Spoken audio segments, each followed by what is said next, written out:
जीवन को जियो, जीवन एक अवसर है, उसे चूको मत, उसके उतार चढ़ाव को देखो, उसकी अंधेरी घाटियों में भी उतरो और प्रकाशोज्वल शिखरों पर भी चढ़ो। कांटे भी चुभेंगे, फूल भी हाथ लगेंगे, इन दोनों को भोगो, क्योंकि इसी चुनौती में से गुजरकर, इसी आग में से गुजरकर तो आत्मा का जन्म होता है। प्रार्थना और मेडिटेशन में बहुत अंतर है। प्रार्थना मने मंदिर गए, पूजा की, भगवान को जो कहना है कहे और चले आए। वहीं मेडिटेशन का मतलब होता है खुद को मन के माध्यम से परमात्मा के सामने प्रत्यक्ष करना, कुछ अपनी कहना तो कुछ उनकी भी सुनना, उनसे शक्तियों का दान लेकर अपने मन को शक्तिशाली बनाना और अपने विकारों को उसे सौंप स्वयं को मानसिक बोझ से मुक्त बनाना।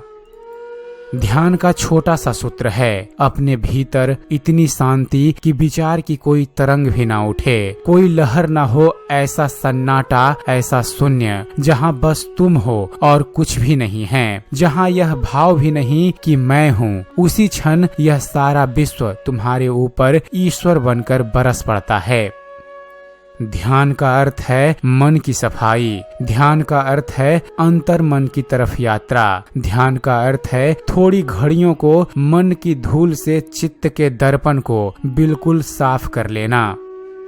अगर थोड़ी देर तक कोई मन में यह भाव करता रहे कि मेरी शक्ति अंदर वापस लौट रही है और शरीर स्थिर होता जा रहा है, तो वह पाएगा कि शरीर स्थिर हो गया है, स्थिर हो गया है, स्थिर हो गया है और शरीर उस जगह पहुंच जाएगा कि खुद ही अपना हाथ उठाना चाहे तो नहीं उठा सकेगा, सब स्थिर हो जाएगा। यही ध्यान की प्रथम अवस्था है। ध्यान अग्नि है, वह किसी भी विचार को जला देती है। आप करें और देखें, किसी भी विचार को सोचे मत, सिर्फ देखें, खड़े हो जाएं और देखते रहें और बस देखते रहें। थोड़ी देर में आप पाएंगे कि वह तिरोहित हो गया, वहाँ खाली जगह रह गई, वह खाली जगह समाधान है। और जब कोई व्यक्ति ऐसी कला से चलते चलते उस जगह पहुँच जाता है जहाँ प्रश्न उठते ही नहीं, खाली जगह रह जाती है, तब वह समाधिस्थ है।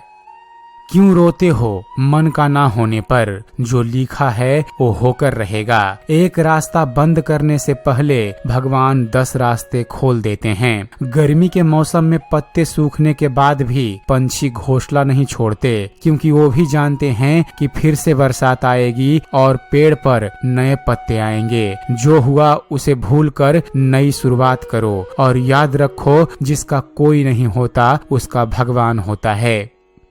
कब तक शंख फूंकते रहोगे? कब तक आदमी के गढ़े गीत गाते रहोगे? कब तक शास्त्रों को दोहराते रहोगे? सब बासी है और ताजा तुम्हारे भीतर सतत प्रवाहित हो रही है। चैतन्य की धारा तुम्हारे भीतर है, तुम्हारे भीतर गंगा बह रही है। तुम भागीरथ हो, तुम्हारे भीतर परमात्मा मौजूद हैं। जगत में जितना नाद है सब आहत नाद है, चाहे वृक्षों से दौड़ती हुई सरसराती हवा या सागर की लहरों की टक्कर चट्टानों से, कि बांसों की झुरमुट से होती गूंज, कि पक्षियों के गीत, कि आकाश की गड़गड़ाहट, कि आदमी की वाणी, कि सितार पर गूंजता हुआ स्वर, कि पानी की कलकल। जो कुछ भी है इस जगत में सब आहत नाद है। एक नाद और भी है इस जगत में जो अनाहत है, वही ओम, वही ओंकार है। लेकिन वह तब पैदा होता है जब भीतर सब संघर्ष बंद हो जाता है।